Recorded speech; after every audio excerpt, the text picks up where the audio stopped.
This is The Edge of Innovation, Hacking the Future of Business. I'm your host, Paul Parisi. And I'm Jacob Young. On The Edge of Innovation, we talk about the intersection between technology and business, what's going on in technology, and what's possible for business. Hello and welcome to The Edge of Innovation. I'm Paul Parisi. I'm speaking with Simon Wainwright, the president of Freebird Semiconductor. This is part 2 of our interview with him. Let's listen in. No, it's gallium nitride. That's correct. From my science in school, I've seen gallium and nitride. What is a nitride? Well, it's nitrogen. Nitrogen. It's gallium and nitrogen. So you put them together. Put them together, one of each. So what do? You go to the store and buy a bucket of gallium, or what is it? Is it a metal? Is it? Well, no, they're both they exhibit semiconductor properties. Right. When you join them together, so essentially you would still use a silicon handle wafer, which is basically just the base. Okay.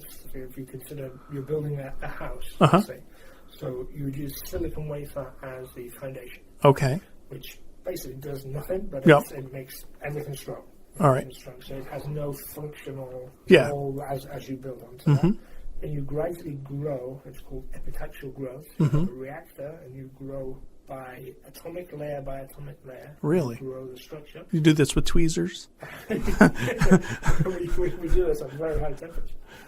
So we basically gradually insert gas, we insert different gases into this chamber, and they react, and their natural state is to form gallium nitride. I see. We put in dopants, different kinds to change. So you've figured out the process? No, but we've figured out how to modify the process. The process was figured out by EPC. All right. We figured out how to modify that process. And so the basic, people have all seen the sort of semiconductor circles with all the chips not cut out. So you take a wafer like that, and you're collecting this by using gas. Is it diffusion or? Well, you basically grow different layers. Okay. So if you can imagine, you're building your house on top of your silicon foundation.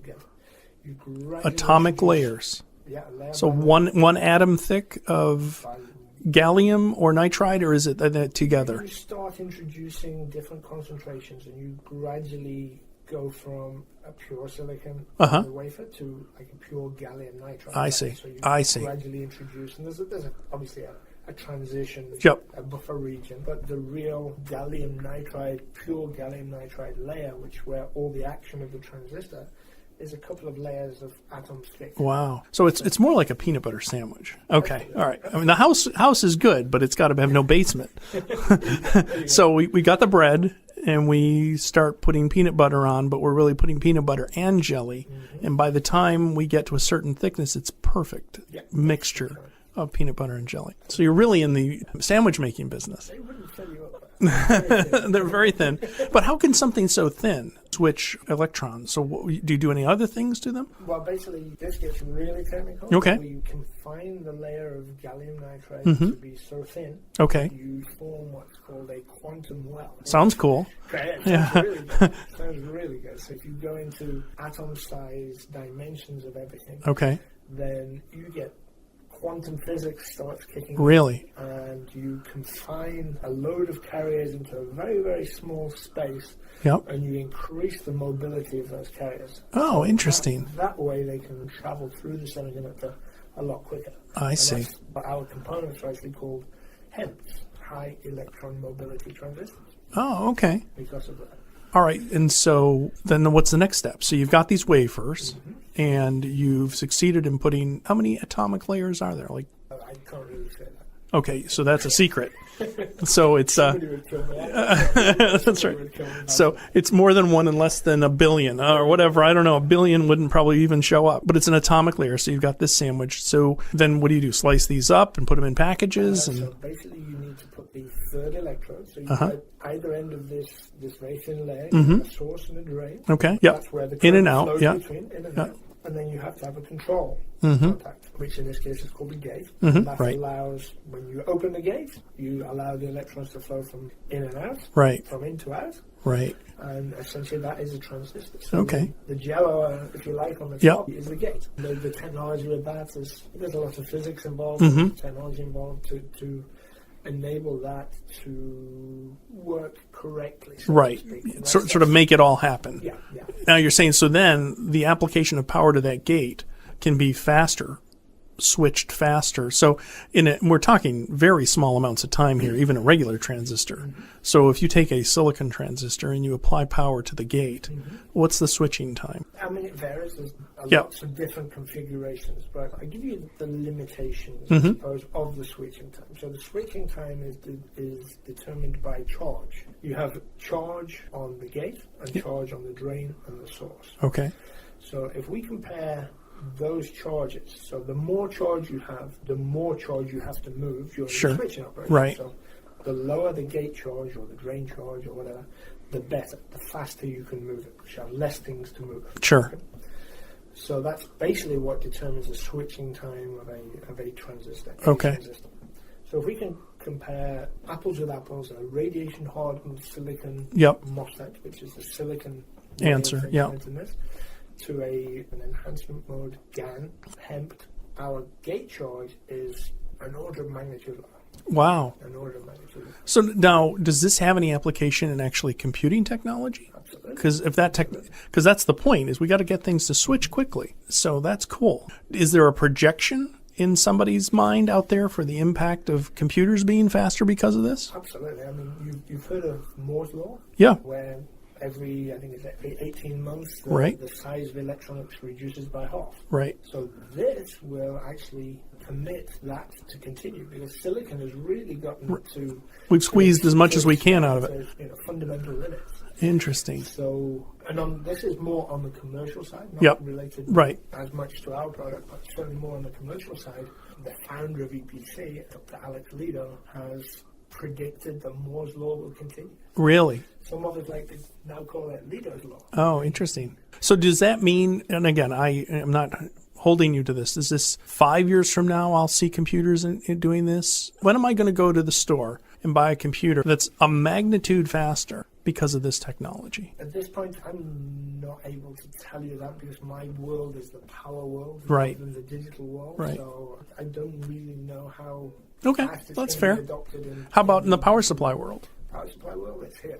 It's here. And you will see new products coming out to put it in, directly into people's lives.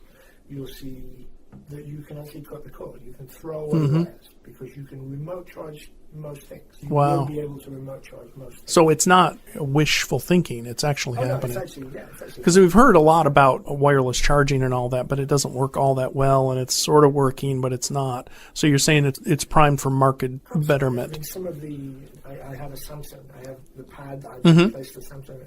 So gallium nitride is not actually used in the Samsung or even the Apple remote charging things at the moment, but it will be in the future. It will have to be. And what does that make it? Does it make it charge faster? Charge faster?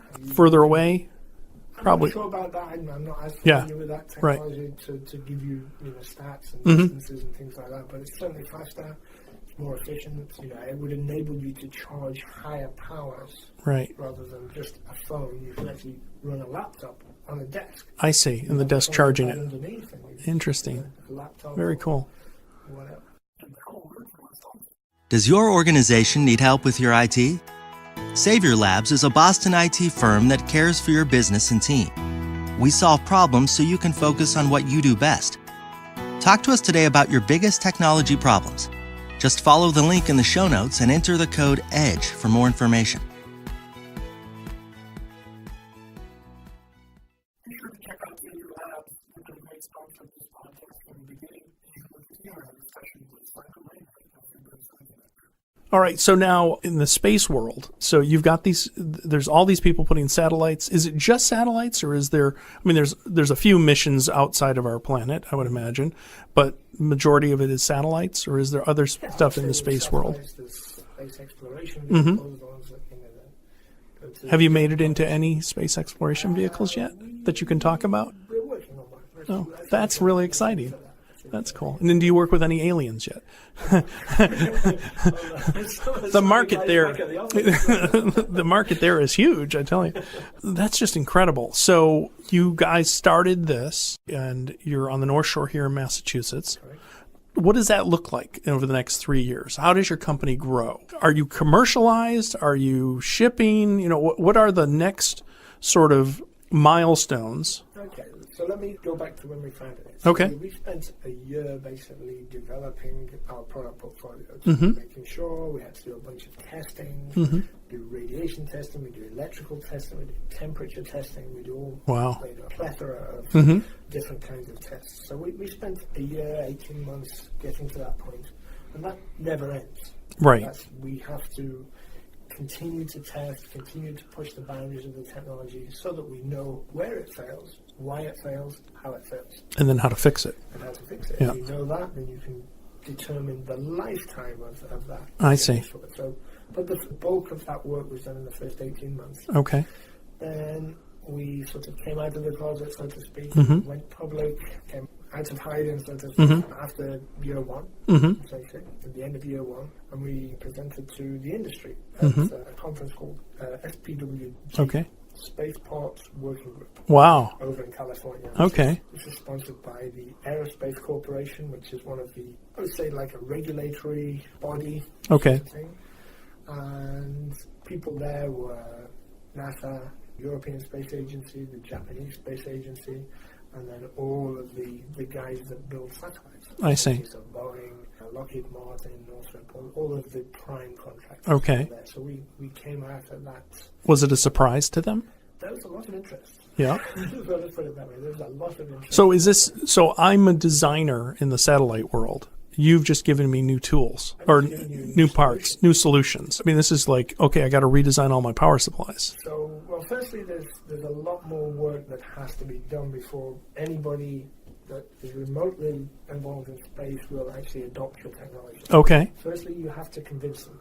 You bear in mind that the technology for space has not changed in 30 years. Right. You know, since the lunar landings and all the Apollo missions. Yep. So you have to break down resistance to change first in a lot Right. of these companies. And the only way to do that in this space industry, which is extremely cautious industry, Well- the only way to do that is with data. So we had to go through our portfolio, we had to test everything. Every single device that we ship goes through an individual screening program. Some parts get tested for 2,000 hours, Mm-hmm. for instance. This is a part you're going to ship. Oh, yeah. Oh, so it's not just the sample that you're No, doing. no, everything that we Wow. ship has been tested 100% at various different levels of stringency. Interesting. Okay. So our second major goal was to break down the barriers of acceptance Mhm. of this new technology into a world that had been dominated by silicon. So it's really marketing. I mean, it's marketing with backup, It's but marketing and engineering. yeah, but you're talking to an engineer, and an engineer isn't going to take that risk without compelling evidence. Yeah, absolutely. Just like you're not going to buy the car unless you like it. Absolutely. So you're breaking down those barriers to entry or barriers to integration, I And guess. essentially, you go through all of the data that they would require, and Mhm. then you show them, once they're satisfied that you've gotten to a point of reliability that they need, Right. then you have to show them that the performance is worth it. Okay. So they're not going to put anything that's going to break after Right. 5 years. Right. Right. You know? Right. So then you've got to show them, then the sales Mhm. then start. So then you have to differentiate your product with the switching performance or the losses Mhm. or whatever somebody's specifically interested Right. in for their specific design. So at that point, then the sales effort starts to communicate all of those differences. Right. So you have to have in your back pocket, one, a bunch of radiation testing, two, a bunch of life testing, Right. reliability testing, and then, only then, once they've seen that data and believe that data, can you then start trying to sell the product. Sure. I see. So there's a lot of upfront work, and there's a lot of barriers to entry into this. Yeah, I can A imagine. lot of barriers to entry into this. So do you give them samples or? Wherever we can, we try to sell them something. Well, okay. All right. So We've been known to give a feel. right. But I'm saying, so they're actually trying it and playing with it. It's not like just a piece of paper. I would say, no. Most of the major satellite companies in the world have Freebird parts. Oh, interesting. They're testing at this point. So now you talked about radiation testing and life testing. So how do you do life testing? I mean, just for the average person, you're not going to be alive in 90 years or 100 years. How do you tell if this is going to? So we do accelerated testing. So Okay. basically what we do, we increase temperatures, increase voltages, whatever is sensitive during the lifetime of a component, and we put more of that than it would normally see. So we try and accelerate the aging process. Okay. So for instance, a very easy example to understand is the temperature. We would test our parts for 1,000 hours at a temperature of 150 degrees. Fahrenheit or Celsius? Celsius. Okay, so that's pretty warm. You're going to have to convert. Yeah, sorry. Okay. It's been a while. All right. So you leave that on with a bias. So you have your in and your out, your source and Right. your drain. So you bias the drain 80% of its rated voltage, and you leave it on test, continuously energized for 1,000 hours. Which Okay. is 8 weeks. 8 weeks. Okay. Yeah. But the fact that you've done that at temperature allows you with statistics to predict an accelerated aging. Okay. So to speak. So you get a lot into statistics and It's burning. You'd burn your fingers. 320 maybe. Okay, so you'd burn your fingers. But isn't space cold? Space is cold. But So- we're not trying to simulate space. We're trying Okay. to accelerate the aging process. I see. So basically, you're stressing the technology. What about freezing tests? Well, when you say is space cold, Yeah. it depends where you are. Okay. You have a direct line to the sun. So are you on the bright side or the dark side Right. of the moon? So to Okay. speak. When you're in the dark side, you're at minus 50 something Okay. C. Yep. If you're on the bright side, you may be at 80 degrees C. Interesting. So Okay. we also go through thermal cycles. We have a chamber which has an elevator, basically a small elevator that goes between an oven and a fridge. Oh, really? Yeah. Oh, that's cool. That's great. You put a soda in there, and you can cool it off really fast. When we have office parties, we put the pizza in the warm and the beer in the cold. There you go. So you're doing this, and you're doing it from, I guess, a compliance level where you're actually testing it, certifying it, and making sure that it's true so that people can track that all back. Right. Just listening to part 2 of our discussion with Simon Wainwright of Freebird Semiconductor. We'll listen for part 3 coming up next.